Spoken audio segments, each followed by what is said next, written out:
Suratu Abasa. Surawol 78 ha Qur'anu. Ayaje magol 42. Inde magol ho'ama ibgwe aya arande ha. Ngol ɗo fuɗɗira be siftinirgo nulaɗo no jaɓɓira yankiniɓe be teddinkiɓe hamɓe fuu. Ngol tokkini be gonɗinki deftere e tabitinki yettarki ɓi Adama.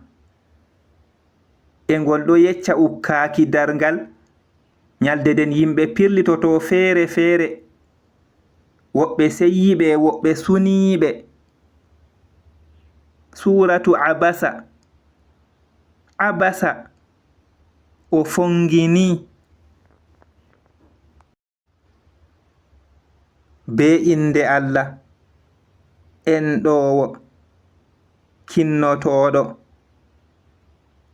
O fongini e o firliti ngam bumɗo waranimo e ɗume andinte ɓadima kanko o senoto, ma bo o siftorto nden siftorki nafamo, amma mo jainitori nden an aɗo husitanamo e ɗume dow maɗa to o senatako, e amma mo waranima oɗo yawuɗo e kanko oɗo hula nden an a sukloto a acca mo.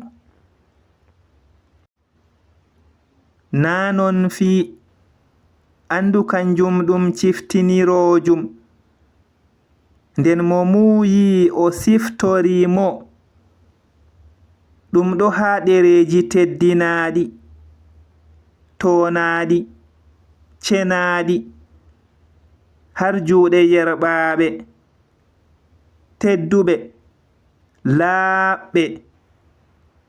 Ɓi Adama na laama ko hufrinimo, ibgwe nde hunde o takrimo, ibgwe toɓɓere o takrimo nden o hoddirimo, hoti o hoynanimo ɗatal, hoti o maynimo nden o irimo, hoti nde tawe o muyi o ummitinimo. Nanon fi o timminayi ko o umrimo nden yo ɓi Adama rara fago e nyamdu moɗum no minin min mbanji ndiyam wanjuki, hoti min ceki leddi sekuki, nden min putni wabbere ha maari e inabore e ƴombal e zaitun e dibinoje e gese lekko e fonkallo e dureteɗum, weltinanki on e ngam nemorteɗi moɗon. Nden nde tawe pahiɗinojum wari, nyalde neɗɗo doggata ibgwe der ɗum e dada muɗum e baba muɗum e kore muɗum e ɓiɓɓe muɗum worɓe fi suklata mo. Ɗum wodani kala neɗɗo ibgwe maɓɓe fuu nyalde nden. Gese nyalde nden jainotoɗe, jaloje, ceyotoɗe, e gese nyalde nden bulbuldi ɗo dow maaje, collaje ɗo mawoɗe, ɓeya ton maɗa hamɓe heferɓe miliɓe.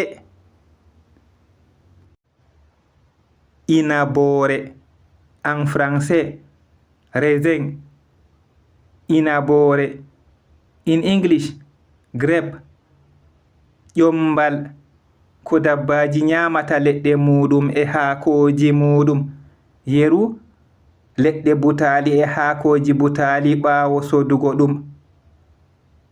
Zaitun en français olive, zaitun in English olive.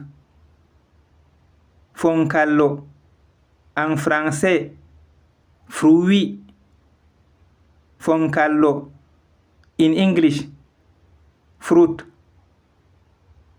nemorteeɗi, dabbaji gurneteeɗi. Maawo sudda